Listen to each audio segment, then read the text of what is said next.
Bismillahirrahmanirrahim. Assalamualaikum warahmatullahi wabarakatuh. Innal hamdalillah nahmaduhu wa nasta'inuhu wa nastaghfiruh wa na'udzu billahi min shururi anfusina wa sayyiati a'malina. Man yahdihillahu fala mudilla lahu wa man yudlil fala hadiya lahu. Asyhadu an la ilaha illallah wahdahu la syarika lahu wa asyhadu anna Muhammadan 'abduhu wa rasuluh. قال الله تعالى في كتابه الكريم يا أيها الذين آمنوا اتقوا الله حق تقاته ولا تموتن إلا وأنتم مسلمون يا أيها الناس اتقوا ربكم الذي خلقكم من نفس واحدة وخلق منها زوجها وبث منهما رجالا كثيرا ونساء واتقوا الله الذي تساءلون به والأرحام إن الله كان عليكم رقيبا يا أيها الذين آمنوا اتقوا الله وقولوا قولا سديدا يصلح لكم أعمالكم ويغفر لكم ذنوبكم ومن يطع الله ورسوله فقد فاز فوزا عظيما اللهم صل وسلم وبارك وأنعم على نبينا محمد وعلى آله وصحبه ومن تبعهم بإحسان إلى يوم الدين أما بعد معاشر المسلمين والmuslimat rahimani wa rahimakumullah. Alhamdulillah, pada kesempatan yang mulia ini kita kembali dipertemukan Allah Ta'ala untuk kita kembali melanjutkan pembahasan mengenai sunnah-sunnah harian. Sekarang kita sampai pada sunnah apa? Tidur, Pak ya? Tidur selesai atau tidur selesai? Terakhir apa?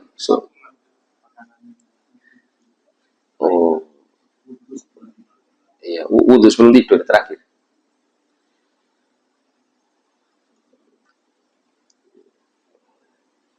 Ya, ada beberapa sunnah di sini berkenaan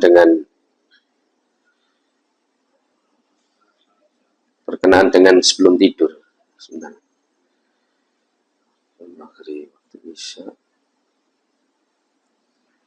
Ya, yang pertama di antara sunnah-sunnah sebelum tidur adalah menutup pintu ketika tidur, termasuk mematikan api ya, sebelum tidur. Kemudian berwudu sebelum tidur. Nah, sekarang kita masuk pada yang keempat adalah nafzul firash qabla al-ittija' alaih. Jadi di antara sunnah sebelum kita tidur itu adalah membersihkan tempat tidur kita itu dari debu atau semacamnya. Dengan menggunakan alat apapun ya, bisa alat seperti kain atau apa itu namanya? Penebah ya, atau yang semacamnya gitu ya. Karena sebagaimana Rasulullah SAW pernah mengatakan idza awa ahadukum ila firashihi falyanfud firashahu bidakhilati izarihi. Apabila salah seorang di antara kalian itu hendak tidur di atas tempat tidurnya, maka hendaklah dia bersihkan ya, tempat tidurnya tersebut bidakhilati izarihi, dengan bagian dalam izarnya. Izar itu kain yang biasa digunakan untuk menutupi bagian badan bawah ya, atau sering kita sebut dengan sarung. Kalau di masa Rasul itu sarungnya tidak seperti kita yang sudah berjahit tinggal masuk Pak, enggak. Tapi dia kain yang apa? Kemudian dibelitkan pada bagian tubuh bawah, itu disebut dengan izar. Kata Nabi, fa innahu la yadri ma khalafahu alaihi. Karena sesungguhnya dia tidak tahu apa yang ada di atas tempat tidurnya tersebut. Ya, bisa jadi ada serangga atau hewan-hewan yang berbahaya, atau mungkin debu atau semacamnya. Bahkan kami pernah membaca ya, di salah satu kitab itu, ada di antara syaitan itu yang berusaha untuk merusak hubungan suami istri. Ya, apa namanya, dengan cara dia meletakkan debu-debu atau tanah di atas tempat tidur, di atas tempat tidur,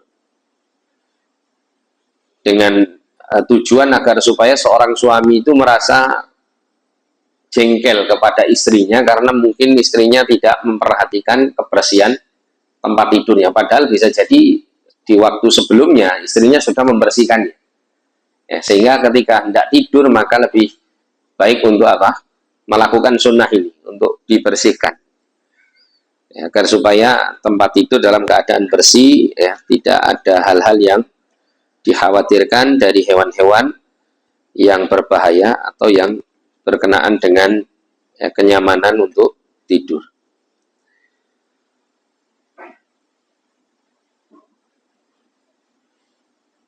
Kemudian dalam riwayat Muslim itu disebutkan, idza awa ahadukum ila firashihi, apabila salah seorang di antara kalian tidak tidur di atas tempat tidurnya, falyakhudh dakhilata izarihi, maka hendaklah dia mengambil atau menggunakan bagian izarnya, ya, yang bagian dalam, falyanfud biha firashahu, maka kemudian hendaklah dia, ya, membersihkan tempat tidurnya tersebut dengannya.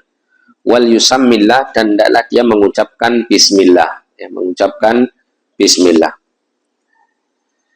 Nah, di sini disebutkan, ya, dakhilatul izar. Jadi bagian kain izar ini bagian dalamnya, yang bagian yang melekat pada tubuh. Di sini menurut sebagian ulama bahwa ini bukan menjadi persyaratan sunnah ini dilaksanakan. Jadi kesunahannya adalah membersihkan tempat tidurnya, ya.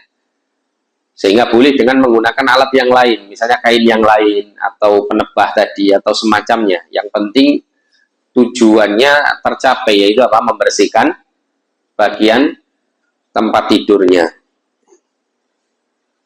Kemudian yang kelima adalah an-naumu ala syaqil aiman, tidur di atas lambung yang kanan.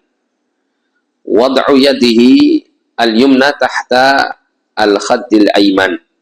Jadi meletakkan tangannya yang kanan di bawah pipi yang kanan. Jadi pada saat tidur menghadap ke bagian kanan dengan meletakkan lambung sebelah kanan itu tepat di atas tempat tidur, gitu ya. Jadi tidur di atas lambung yang kanan, kemudian meletakkan tangan kanannya itu di bawah pipi kanannya. Ini yang biasa dilakukan Nabi Shallallahu Alaihi Wasallam ketika beliau tidur. Ya, dan Nabi SAW juga mengajarkan kepada kita agar tidur dengan cara yang demikian, seperti dalam hadis riwayat Al-Barra bin Azib, hadis yang diriwayatkan oleh Imam Bukhari. Rasulullah SAW mengatakan, idza akhadta madja'aka fatawadda wudu'aka lis-shalah. Apabila engkau hendak tidur, maksudnya gitu ya, fatawadda wudu'aka lis-shalah, maka hendaklah engkau berwudu dengan wudu'mu seperti ketika akan sholat. Jadi wudu yang sempurna. Tsumma taji' ala syiqqikal aiman, kemudian berbaringlah di atas bagian, ya, lambungmu yang kanan, bagian kanan, gitu ya, menghadap ke kanan. Tsumma qul, kemudian hendaklah mengucapkan Allahumma inni aslamtu wajhi ilaika, dan seterusnya. Ini ada doa yang cukup panjang yang diajarkan Nabi sebelum kita tidur untuk mengucapkannya. Nanti ada pembahasan bab khusus tentang doa-doa ini. Ini diantara kesunahan ketika tidur. Jadi meletakkan bagian badan, ya, kanan, bagian badan kanan di atas tempat tidur menghadap kanan, dan meletakkan telapak tangan di bawah pipi yang kanan. Ya, karena di sini juga ada riwayat dari Al-Barra radhiyallahu an, anna Nabiya sallallahu alaihi wasallam kana idza awa ila firashihi wada'a yadahu al-yumna tahta khaddihi. Bahwasanya Nabi sallallahu alaihi wasallam apabila beliau tidur di atas tempat tidurnya, beliau meletakkan tangan kanannya di atas pipi kanannya, ya, atau di atas pipinya, maksudnya pipi kanannya. Ini berkenaan dengan kesunahan tidur. Kemudian masuk pada kesunahan yang berikutnya, yaitu qira'atu adzkarin naum, membaca beberapa zikir-zikir sebelum tidur. Ini menunjukkan bahwa sebelum tidur itu waktu yang sangat dianjurkan untuk membaca beberapa zikir, ya. Yang mana ini juga merupakan keadaan yang cukup penting, gitu ya, untuk banyak seseorang mengingat Allah Subhanahu wa Ta'ala, ya, karena tidur itu kata para ulama akhul maut, ya, saudaranya kematian. Ya, dan tidur ini bisa saja menjadikan sebab seseorang meninggal dunia setelahnya gitu ya, tidak tahu. Ya, karena orang yang tidur itu rohnya di tangan Allah Subhanahu wa taala, dalam genggaman Allah. Kalau Allah menghendaki, Allah mengembalikan roh itu kembali kepada jasad sehingga dia terbangun dari tidurnya. Kalau Allah menghendaki, maka roh itu ditahan oleh Allah sehingga terjadilah kematian. Nah, namun apabila seseorang sebelum tidur dia banyak berzikir kepada Allah dengan zikir-zikir yang disunnahkan, maka dia apabila Allah Ta'ala jadikan dia kembali bangun dari tidurnya, maka dia akan terlindungi. Dia mendapat pahala yang banyak dari zikirnya, dan dia mendapatkan perlindungan dari mara bahaya. Karena orang kalau sudah tidur, Pak, itu titik kelemahan manusia itu kan pada saat tidur, karena sudah kehilangan kesadaran. Ya. Kondisi dia yang waspada itu hilang ketika dia tidur. Sehingga tidur itu adalah kondisi paling lemahnya seseorang, paling rentannya seseorang itu untuk tidak bisa melindungi dirinya sendiri dari berbagai macam mara bahaya. Nah, maka disitulah kepasrahan total kita ini selayaknya dilakukan dengan Dengan membaca zikir-zikir sebelum tidur. Dan kejahatan itu bukan hanya kejahatan yang bersifat hewan-hewan yang berbahaya atau mungkin ya sesuatu yang membahayakan secara zahir, tapi juga ada kejahatan-kejahatan yang datang dengan tanpa kita ketahui. Ya, nggak bisa dilihat, yaitu kejahatan syaitan dan jin yang ingin mengganggu kita. Ya, maka dengan banyak berzikir sebelum tidur ini akan menjadi benteng bagi kita untuk mendapatkan perlindungan dari Allah Subhanahu wa taala. Nah, zikir-zikir ini ya berasal dari Al-Qur'an dan Sunnah. Maka di antara zikir yang berasal dari Al-Qur'an itu adalah qiraatu ayatil kursi, yaitu membaca ayatul kursi. Disunnahkan membaca ayatul kursi sebelum tidur, yang mana di antara manfaatnya adalah hifdzun lahu minasyaitan hatta yusbih, sebagai bentuk penjagaan baginya dari syaitan sampai waktu subuh. Dan yang menunjukkan akan hal ini adalah kisahnya Abu Hurairah bersama seseorang yang mencuri dari harta zakat. Ini kisah yang mungkin pernah kita dengar atau pernah saya sampaikan di sini. Jadi setiap kali dia mengambil harta zakat di Baitul Mal yang kala itu dijaga oleh Abu Hurairah, setiap kali ditangkap, maka dia mengeluhkan hajat keperluannya dan dia berjanji untuk tidak kembali. Dan itu dilakukan sampai 3 kali oleh orang tersebut. Yang kemudian pada saat hari ketiganya, ketika Abu Hurairah menghadap kepada Rasulullah, kala itu Abu Hurairah sebelumnya mendapat informasi gitu ya, mendapatkan ilmu pengetahuan dari orang yang mencuri ini, bahwa apabila engkau tidak tidur di atas tempat tidurmu, maka hendaklah engkau membaca ayatul kursi, karena syaitan tidak akan berani untuk mengganggumu karena sebab itu. Maka kemudian ini disampaikan ya kepada Nabi Shallallahu Alaihi Wasallam, dan kemudian Nabi membenarkannya.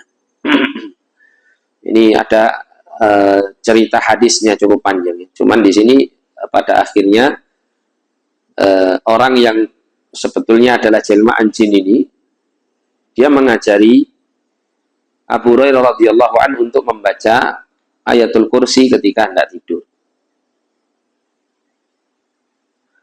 Jadi dia mengatakan kepadaku, kata Abu Hurairah, lan yazala 'alaika minallahi hafizun wala yakrubuka syaitanun hatta tusbih. Jadi tidak akan, atau engkau akan selalu mendapatkan perlindungan dari Allah, dan syaitan tidak akan mendekatimu sampai waktu subuh. Kemudian kata Nabi Shallallahu Alaihi Wasallam, ya, amma innahu qad sadaqaka wa huwa kadzub. Ketahuilah sesungguhnya ya, dia itu sudah berbuat jujur kepadamu atau berkata jujur kepadamu, wa huwa kadzub, sedangkan dia itu makhluk yang paling banyak berdusta, ya, paling banyak berbohong.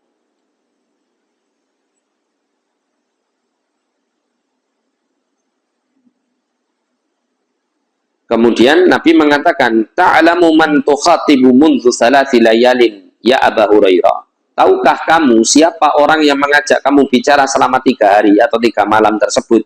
Wahai Abu Hurairah. Maka Abu Hurairah mengatakan, lah, tidak. Ya. Kenapa Abu Hurairah mengatakan demikian? Karena ini orang ini asing, tidak pernah dilihat oleh Abu Hurairah. Dan yang datang ini orang, manusia. Gitu. Kemudian Nabi mengatakan, zaka syaitan. Itu adalah syaitan. Jadi yang dimaksud adalah syaitan yang menjelma menjadi manusia dan kemudian mencuri harta zakat. Ini diantara keutamaan seseorang apabila hendak tidur membaca ayatul kursi. Kemudian yang kedua adalah qiraatul ayatainil akhirataini min suratil Baqarah. Membaca 2 ayat terakhir dari surah Al-Baqarah. Jadi mulai dari ayat mana? Kalau 2 berarti amanar rasulu bima unzila ilaihi min rabbi wal mu'minun itu ya. Sampai selesai. Ini berdasarkan hadis Abu Mas'ud Al-Ansari radhiyallahu anhu, beliau mengatakan, qala Rasulullah sallallahu alaihi wasallam, Rasulullah SAW mengatakan, man qara'a hatainil ayataini min akhir suratil Baqarah fi lailatin kafatahu. Barang siapa yang membaca 2 ayat dari akhir surah Al-Baqarah di malam hari, maka keduanya mencukupinya.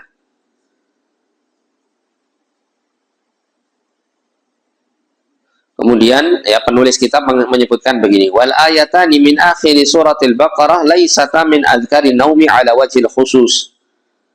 2 ayat dari akhir surah Al-Baqarah ini keduanya bukan daripada zikir-zikir sebelum tidur secara khusus. Wa innama zikrun yuqalu fil lail. Ya, namun membaca 2 ayat ini adalah termasuk dari zikir yang selayaknya dibaca di malam hari. Jadi bukan sebelum tidur, mau tidur dibaca gitu ya. Tidak mesti seperti itu kondisinya. Semisal sebelum tidur pun, tapi dia sudah berada di dalam malam hari, maka disunahkan untuk membaca 2 ayat tersebut. Misalnya setelah zikir, setelah Isya, misal selesai, kemudian misalnya dia membaca 2 ayat tersebut. Atau setelah sholat sunnah, ba'da Isya, atau melakukan sholat sunnah malam sebelum tidur misalnya, kemudian dia setelahnya membaca 2 ayat ini adalah sudah memenuhi kesunahan membacanya. Ya, namun disebutkan di sini sebelum tidur, karena sebelum tidur ini waktu yang tepat karena berkaitan pula dengan membaca zikir-zikir yang ada gitu ya, zikir-zikir yang ada sebelum seseorang itu tidur. Maka diselipkan pula baca 2 ayat ini ya di saat zikir sebelum tidur.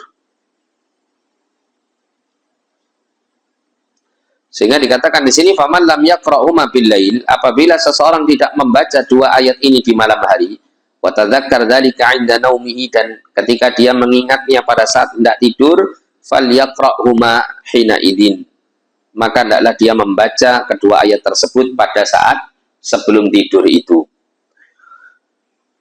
Kemudian wakhtalafa fi ma'na kafatahu, dan terjadi perbedaan pendapat dari para ulama dalam memaknai kafatahu. Kafatahu artinya 2 ayat itu mencukupinya. Fakila, ada yang berpendapat kafatahu min qiyamil lail. Ada yang berpendapat bahwa 2 ayat tersebut mencukupinya dari sholat malam. Artinya kalau misalnya dia nggak bangun di tengah malam atau di sepertiga malam yang terakhir untuk sholat malam, tapi dia sudah membaca 2 ayat ini, maka 2 ayat ini sudah menambal kekurangannya untuk tidak tidur, untuk tidak sholat di malam hari. Jadi mencukupinya dari qiyamul lail. Wakil ada juga yang mengatakan kafatahu minasyaitan, yaitu mencukupinya maksudnya melindunginya dari syaitan. Wakil ada yang berpendapat kafatahu minal afat. 2 ayat ini ya melindunginya dari berbagai macam mara bahaya. Ya, wa yahtamilul jami' dan 2 ayat ini gitu ya. Ketika dibaca kemudian Nabi mengatakan kafatahu, keduanya mencukupinya, maka ini bisa mencakup semua makna-makna tadi. Ya, kama qala An-Nawawi rahimahullahu taala, ya. Jadi bisa jadi kafatahu mencukupi seseorang yang membacanya, ini bisa mencukupi dari kelalaiannya, misalnya dari qiyamul lail, ya, atau zikir di malam hari, kemudian mencukupinya maksudnya melindunginya dari syaitan, kemudian juga dari mara bahaya, ya. Ini semuanya mencakup makna kafatahu, atau tercakup di dalam makna kata kafatahu, yaitu kedua ayat ini mencukupinya. Karena Nabi tidak menyebutkan mencukupi dari apa, gitu. Sehingga mencukupinya di sini bisa bermakna umum, ihtimal, gitu ya, mengandung banyak makna. Sehingga diharapkan mencakup semua hal yang disebutkan tadi. Ini menurut Al-Imam An-Nawawi rahimahullahu ta'ala, ya, dalam Syarahun Nawawi li Muslimin, ya, syarah Imam Nawawi terhadap kitab Sahih Muslim. Kemudian yang berikutnya adalah qira'atu suratil Ikhlas wal mu'awwidhataini wan nafathu biha fil kaffaini thumma masahal jasad bihima thalatha marrat, yaitu membaca surah Al-Ikhlas dan Al-Mu'awwidhatain, ya, dua surat berisi meminta perlindungan kepada Allah, yaitu suratul Falaq dan surah An-Nas. Kemudian disebutkan ini dan meniup, ya, dengannya fil kafaini pada kedua telapak tangan, thumma masahal jasad bihima thalatha marrat, kemudian, ya, mengusap seluruh badan dengan kedua telapak tangan itu 3 kali. Ini dilakukan maksudnya sebanyak tiga kali. Yang menunjukkan akan hal ini adalah hadis Aisyah radhiyallahu anha, kana sallallahu alaihi wasallam idza awa ila firashihi kulla lailatin jama'a kaffaihi thumma nafatha fihima fa qara'a fihima qul huwallahu ahad qul a'udzu birabbil falaq qul a'udzu birabbin nas. Adalah Nabi sallallahu alaihi wasallam apabila beliau hendak tidur di atas tempat tidurnya setiap malam, beliau mengumpulkan kedua telapak tangannya, maksudnya adalah begini, gitu ya, mendekatkan kedua telapak tangannya satu dengan yang lain, kemudian meniup pada keduanya, ya, meniup pada keduanya, faqara'a fihima, maka Nabi SAW membaca pada keduanya surat Al-Ikhlas sampai selesai, Al-Falaq sampai selesai, kemudian An-Nas sampai selesai. Ya, tsumma yamsahu bihima mastata'a min jasadi. Ya, kemudian Nabi mengusap dengan kedua telapak tangannya yang sudah dibacakan tadi, yang sudah ditiup dan dibacakan tadi, itu mengusap dengan kedua telapak tangan itu mastata'a min jasadi, apa yang beliau mampui, ya, untuk diusap dari tubuhnya, ya, semampu Nabi mengusapnya yang mana, gitu ya, bagian yang bisa diusap. Yabda'u bihima ala ra'sihi wa wajhihi wa ma aqbala min jasadihi. Jadi dimulai oleh Nabi dengan bagian kepalanya. Jadi mengusapnya dari mulai kepala, gitu ya. Mulai kepala, kemudian ke wajah, kemudian bagian depan tubuhnya Nabi. Bagian depan tubuhnya. Baru kemudian bagian yang lain yang bisa diusap dengan kedua telapak tangan.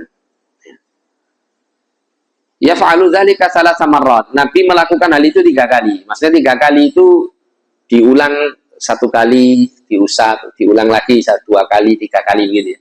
Bukan kemudian pengusapannya 3 kali, tapi pembacaannya sekali, peniupannya sekali, enggak. Ya, tapi pengusapannya dan pembacaannya tadi dilakukan berulang 3 kali. Misalnya mengumpulkan telapak tangan begini, kemudian meniup, dan kemudian membaca Al-Ikhlas, Al-Falaq, An-Nas, kemudian diusapkan ke tubuh, dimulai dari kepala, wajah, kemudian bagian depan, setelah itu ke seluruh tubuh. Ini 1, gitu ya. Terus kemudian dilakukan lagi kedua, kemudian dilakukan lagi untuk ketiga kalinya. Kemudian wa yustafadu minal hadits sabiq, dan pelajaran yang bisa kita ambil dari hadis ini bahwasanya Nabi Shallallahu Alaihi Wasallam, ya, karena yutabbiqu hadhihi sunnah kulla lailatin, bahwasanya Nabi Shallallahu Alaihi Wasallam itu mempraktekkan sunnah ini setiap malam. Jadi Rasul hampir tidak pernah absen melakukan hal yang seperti ini. Ya, berdasarkan apa yang diucapkan oleh Ummul Mukminin Aisyah radhiyallahu anha, beliau mengatakan kulla lailatin. Nabi melakukan hal ini setiap setiap malam. Wa anna man arada tatbiqa hadhihi sunnah fa innahu yajma' kafaihi. Ya, dan siapa saja yang menginginkan untuk menjalankan sunnah ini, maka hendaklah dia ya mengumpulkan kedua telapak tangannya, tsumma yanfuthu fihima bil ikhlas wal muawwidzatain. Ya, kemudian dia meniup pada dua telapak tangannya itu dengan membaca al-ikhlas dan al-muawwidzatain. Kalau kita lihat pada penyebutannya ini oh ini nanti ada keterangannya sebelum membaca ataukah sesudah membaca. Kemudian ya tsumma yamsah mastata'a min jasadihi. Kemudian dia mengusap apa yang dia mampui pada tubuhnya, mubtadi'an bi ra'si wajhihi, dengan memulai pengusapan pada kepalanya, wajahnya, wa yaf'al dzalika thalatha marrat, kemudian dikerjakan dalam 3 kali. Termasuk tadi ya, bagian depan tubuh. Ini didahulukan ya. Setelah kepala, wajah, bagian depan tubuh, baru kemudian mengusap ke bagian yang lain. Kemudian makna an-nafath syabihun bin nafakh wa huwa akhaffu minat tafal ya. Lianna tafala la yakunu illa ma'ahu syai'un min ar-riq. Jadi an-nafath itu artinya tiupan gitu ya, tiupan. Dia lebih ringan daripada at-tafal. Kalau at-tafal itu dia mengeluarkan sedikit air ludah gitu ya, sedikit. Tapi kalau tiupan itu tidak mengeluarkan sama sekali. Tapi ada juga yang berpendapat bahwa an-nafath itu adalah at-tafal. Jadi harus ada yang keluar sedikit. Nah gitu. Kalau itu berarti tafal. Kalau apa namanya meniup, nafas itu begitu. Tapi ada juga yang mengatakan nafas itu tafal tadi. Nah itu ya. Sedikit mengeluarkan apa? Air liur. Ya, namun yang kuat wallahu a'lam ini cukup meniup saja. Nah kemudian dalam hadis ini ada satu hal yang menjadi hal yang problematis, wa huwa anna dhahiral hadis yadullu ala anna an-nafath yakunu qabla al-qira'ah. Fama faidatun nafath hina idzin. Secara zahir hadis yang disebutkan tadi menunjukkan bahwa an-nafath yaitu meniup ini dilakukan sebelum membaca. Kalau lihat dari keterangan Ummul Mukminin Aisyah radhiyallahu anha tadi, Rasulullah Shallallahu Alaihi Wasallam itu kan meniup dulu, baru kemudian membaca surat kan gitu ya. Secara zahirnya hadis seperti itu. Maka apa faidah meniup ya? Dikala dalam kondisi seperti itu, kalau misalnya membaca kemudian meniup, ini pas gitu ya, habis baca terus ditiupkan di telapak tangan. Tapi kalau melihat zahir hadisnya kok niup dulu baru membaca surat gitu. Maka diterangkan di sini, min ahlil ilmi man yara taqdiman nafath 'ala al-qira'ah li zahiril hadis. Di antara ahli ilmu para ulama ada yang memandang yaitu mengedepankan tiupan sebelum membaca 3 surat tadi.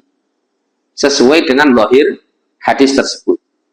Jadi dimulai dengan apa? Meniup, kemudian membaca surat. Ini adalah pendapat yang diantaranya dipilih oleh Syekh Al-Albani rahimahullah. Dan diantara mereka para ahli ilmu ada yang memandang bahwa meniup itu dilakukan setelah membaca. Ya, dilakukan setelah membaca. Kenapa? Li'annal barakata innama takunu fi hadzal manfus ya. Dikarenakan barokahnya itu terdapat pada bacaan yang kemudian setelah bacaan itu ditiupkan gitu. Jadi sesuatu yang ditiupkan itu yang mengandung keberkahannya, nggak semata-mata tiupannya gitu ya. Jadi kalau ditiup dulu baru baca, ini kan keberkahannya kan nggak ada karena tiupannya belum dibacai dengan 3 surat tadi. Tapi kalau sudah membaca 3 surat ini kemudian ditiupkan, berarti apa? Tiupannya itu sudah dibacakan 3 surat tersebut, sehingga ada keberkahannya, ada kebaikan. Awirif ba'dama ikhtalata bil Quran, atau adanya air ludah yang sudah bercampur dengan bacaan Al-Quran ya, tersebut. Qala Asy-Syairazi Al-Hanafi, ada seorang ulama dari kalangan madhab Hanafi yaitu Imam Asy-Syairazi mengatakan zahirul hadis yadullu ala annahu sallallahu alaihi wasallam nafatha fi kafaihi awalan thumma qara'a hadza lam yaqul bihi ahad wa laysa fihi faidah wa la'alla hadza sahwun min al-katib aw min ar-rawi li'anna hadza al-hadits fi sahih al-Bukhari bil wawi fi qawlihi wa qara'a fihima wa hadzal hadits yadullu ala anna an-nafath ba'da tilawatil Qur'an aw at-ta'widha 'ala al-a'dha'i mustahab liwusuli barakatil Qur'an wa ismillahi ila bashratil qari' wal maqru' alaih wa ma'na an-nafath ikhrajur rih min al-fam ma'a syai'in min ar-riq. Jadi disebutkan ya oleh Asy-Syairazi, beliau mengatakan begini, zahirnya hadis itu menunjukkan bahwa Nabi Shallallahu Alaihi Wasallam meniup pada kedua telapak tangannya terlebih dahulu, kemudian baru membaca. Ini tidak dikatakan oleh seorang pun, maksudnya tidak ada yang berpendapat seperti ini menurut Asy-Syairazi, bahwa tidak pernah beliau mendengar ada ulama yang punya pendapat seperti ini.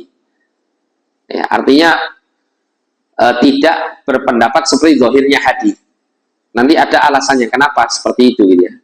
Walaysa fihi faidatun, dan tidak ada dalam hal ini, maksudnya mengamalkan seperti zahirnya hadis itu faidahnya, nggak ada faidahnya.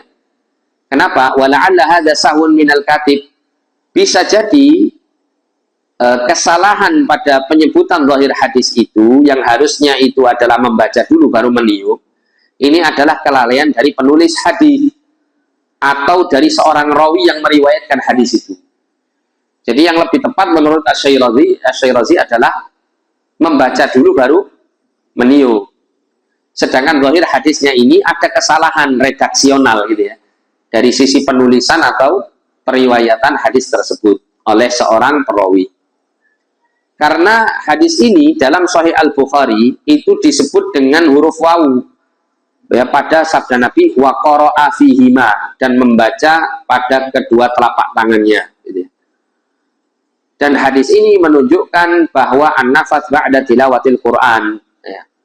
Dalam hadis yang riwayat Bukhari itu disebutkan bahwa tiupan itu setelah membaca Al-Quran, maksudnya membaca 3 surat tadi ya, awit ta'widha 'alal a'dha'i mustahab, atau memintakan perlindungan kepada Allah untuk seluruh anggota badan, ini adalah mustahab, dianjurkan.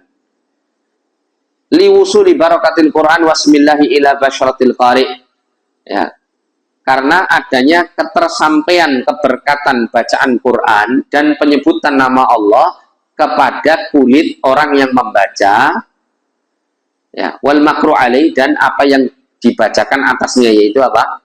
Yaitu di mulutnya, air liurnya yang tercampur dengan bacaan Quran dan penyebutan nama Allah ini. Kemudian beliau menjelaskan bahwa makna an-nafath itu adalah ikhrajur rih, mengeluarkan angin minal fam dari mulut, ma'syai'in minar rih, bersamaan dengan sedikit mengeluarkan air ludahnya gitu ya. Jadi nah gitu. Jadi sedikit, enggak banyak.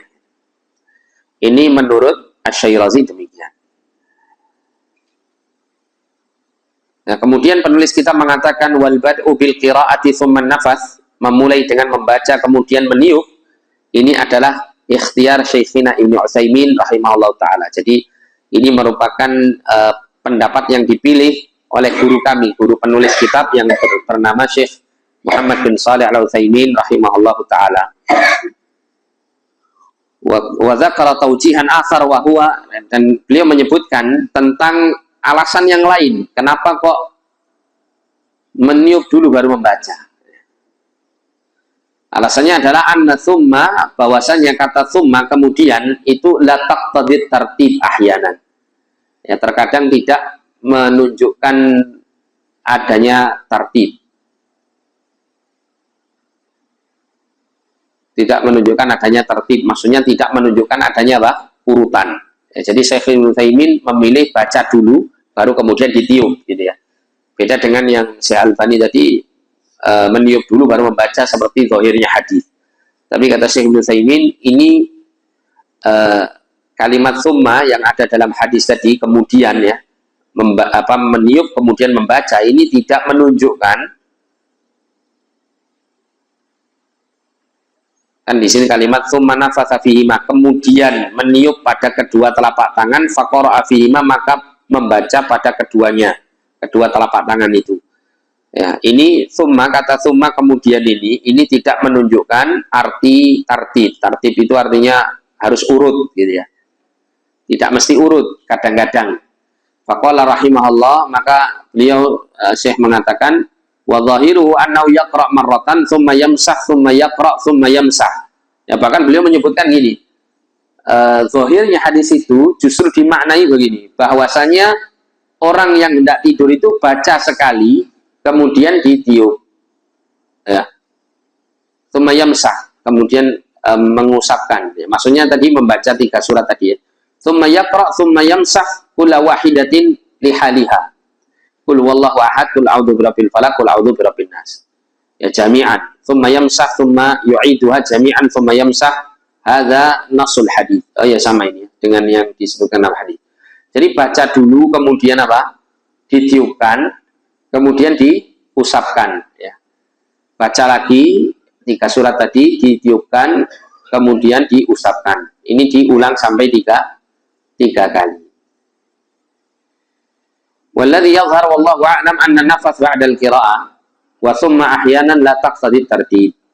Ya, dan yang tampak wallahu a'lam bahwasanya an-nafas ba'da al-qira'ah, meniup itu setelah membaca surat. Dan kata thumma kemudian di dalam hadis tadi terkadang tidak menuntut adanya urutan. Gitu ya. Kemudian beliau menyebutkan di sini satu syair ya, yang intinya menunjukkan kata thumma itu tidak mesti memaknainya dengan berurutan.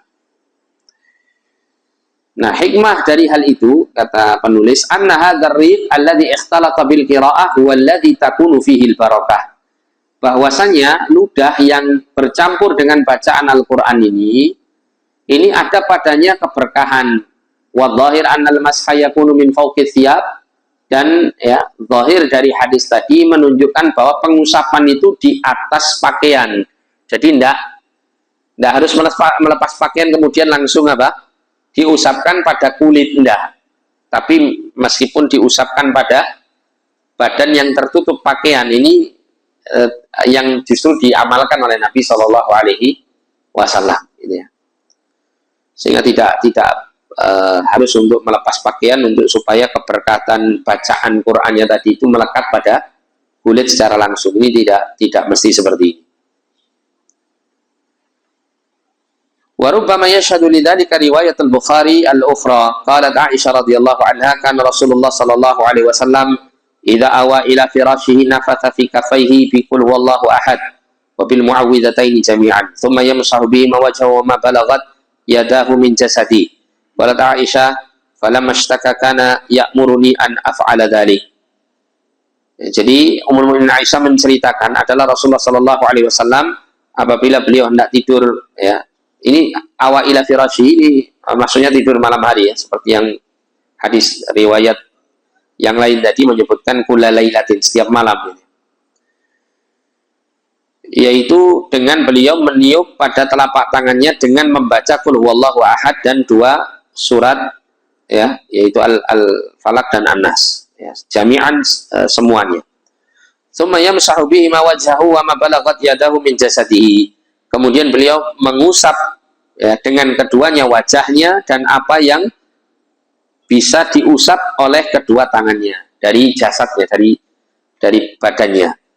Qalat kemudian Aisyah radhiyallahu anha mengatakan, "Falamma mashtaka kana ya'muruni an af'al dzalik." Maka ketika Nabi pernah mengeluh ya, adanya rasa sakit pada tubuh beliau, maka beliau memerintahkan aku untuk aku mengerjakan hal itu. Jadi maksudnya adalah membacakan gitu ya, membacakan apa namanya al-ikhlas, al-falaq, an-nas, kemudian ya diusapkan pada tubuh Nabi Tapi kalau dalam riwayat yang lain disebutkan Ummul Mukminin Aisyah mengusapkan rasa sakit pada tubuh Nabi itu bukan dengan tangannya Aisyah, tapi dengan tangannya Nabi Shallallahu Alaihi Wasallam. Ya, dengan penjelasan untuk supaya ya adanya keberkatan dari tangan Nabi Shallallahu Alaihi Wasallam. Maka zahir hadis ini menunjukkan bahwa an-nafath bisur ya, nafsiha la qablah. Bisuar nafsiha la qablah. Jadi hal ini menunjukkan bahwasannya peniupan itu dengan membaca surat-surat itu ya tidak sebelumnya. Jadi maksudnya adalah peniupan itu adalah disertai dengan bacaan. Berarti apa? Baca dulu baru meniup gitu ya. Baca dulu baru meniup. Nah, tadi ada huruf B ya di depannya bi qul huwallahu ahad dengan bacaan qul huwallahu ahad dan muawwidzatain gitu. Jadi meniup pada telapak tangannya dengan bacaan. Berarti apa? Baca dulu baru meniup. Nah, ini yang dipilih ya oleh penulis dan juga guru penulis yaitu Syekh Ibnu Utsaimin rahimahullah. Apalagi dengan melihat alasan-alasan dan dalil-dalil yang lain yang menguatkan akan hal ini, maka ini yang paling zahir, yang paling tampak pengamalannya yang tepat adalah membaca dulu baru meniup, bukan meniup kemudian membaca. Meskipun zahir hadis Aisyah tadi menggambarkan adanya tiupan dulu kemudian baru membaca. Wa afada hadzal hadis hirsun Nabi sallallahu alaihi wasallam ala hadhihi sunnah. Nah, termasuk dari faidah yang bisa kita ambil dari hadis ini adalah semangat Nabi dalam menjalankan sunnah ini. Kenapa? Karena dilakukan setiap malam, setiap hendak tidur selalu Nabi melakukan hal ini, tidak pernah beliau tinggalkan. Haitsu innahu sallallahu alaihi wasallam hatta idza marida yaf'al dzalika bi amrihi li Aisyah radhiyallahu anha. Ya, meskipun dalam kondisi Nabi itu sakit pun, itu Nabi meminta tetap dilakukan hal itu dengan memerintahkan Aisyah dalam melakukannya. Aisyah melakukannya, tapi kemudian pengusapannya dibantu oleh Aisyah untuk diri Nabi Shallallahu Alaihi Wasallam. Jadi Nabi sakit ya, Nabi sakit tidak mampu untuk mengangkat tangannya, kemudian membaca dan meniup, kemudian mengusap secara mandiri. Maka Nabi minta bantuan Ummul Mukminin Aisyah untuk membacakan dan mengusapkan, gitu ya, tangan beliau ini pada tubuh beliau ketika dalam kondisi sakit pada saat tidak tidur. Artinya sunnah ini tidak ditinggalkan Nabi meskipun beliau sakit dan menyulitkan beliau untuk mengerjakannya. Yang menandakan bahwa sunnah ini adalah sangat penting. Wajah fi sahihain ma yadullu ala anna nafath biha laisa faqat 'inda an-naum.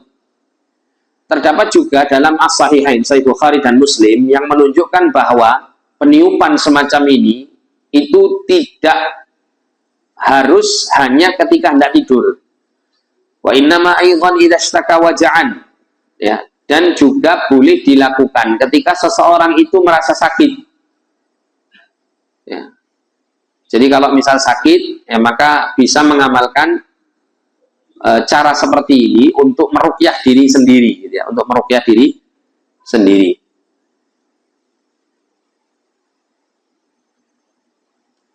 فعن عائشة رضي الله عنها أن رسول الله صلى الله عليه وسلم كان إذا اشتكى نفث على نفسه بالمعوذات ومسح عنه بيده فلما اشتكى وجعه الذي توفي فيه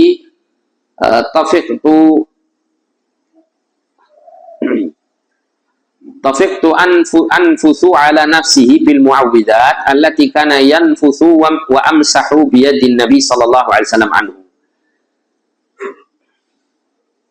Jadi yang menunjukkan akan hal ini adalah hadis riwayat Aisyah radhiyallahu taala anha juga, bahwasanya Rasulullah SAW ketika beliau mengeluh sakit, maka beliau meniup pada dirinya sendiri dengan membaca al-mu'awwidzat, ya, dengan membaca ya 3 surat tadi, ya. Kemudian wa masaha anhu biyadihi, dan Nabi itu mengusap pada tubuhnya itu dengan tangannya. Misal kalau Nabi merasa sakit, mungkin perut sakit atau mana yang sakit, beliau membacakan 3 surat itu beliau tiup di telapak tangan beliau, kemudian beliau usapkan pada yang sakit, beliau usapkan pada tubuhnya yang terasa sakit. Ini yang dilakukan Nabi, ya, ini termasuk bagian daripada ruqyah syar'iyah.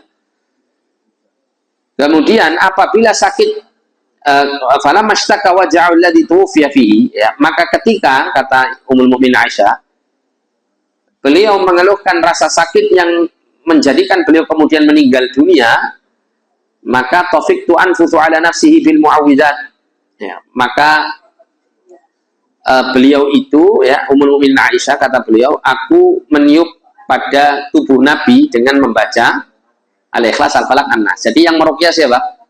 Yang meruqyah istrinya, Ummul Mukminin Aisyah, ya, ditiup pada diri Nabi itu dengan membaca Al-Ikhlas, Al-Falaq, dan An-Nas. Wa amsaha biyadin Nabi sallallahu alaihi wasallam anhu, dan aku mengusap dengan tangan Nabi sallallahu alaihi wasallam pada tubuh Nabi. Jadi bukan dengan menggunakan telapak tangan yang Mukminin Aisyah, tapi dengan telapak tangannya Nabi sendiri. Kenapa? Kalau dalam riwayat yang lain disebutkan ini, wa fi riwayatin wa amsahu biyadihi raja'a barakatiha.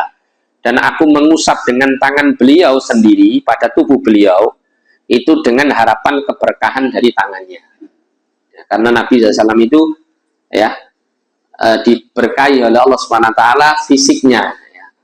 Makanya kemudian bekas wudhunya, bekas minumnya, bekas mandinya itu diperebutkan oleh para sahabat airnya ini. Ya. Karena ini kekhususan, ya, keistimewaan yang bersifat khusus untuk Rasulullah Shallallahu Alaihi Wasallam yang Allah tidak berikan kepada yang lain. Ya. Nah, buktinya apa? Buktinya sahabat tidak pernah ngalap berkah kepada bekas-bekas sahabat yang lain setelah wafatnya Rasul Shallallahu Alaihi Wasallam. Tidak pernah ada diriwayatkan Umar ngambil berkahnya bekas minumnya Abu Bakar, atau Abu Bakar kepada Umar, atau Utsman kepada Ali, Ali kalau tidak ada seperti ini. Ya.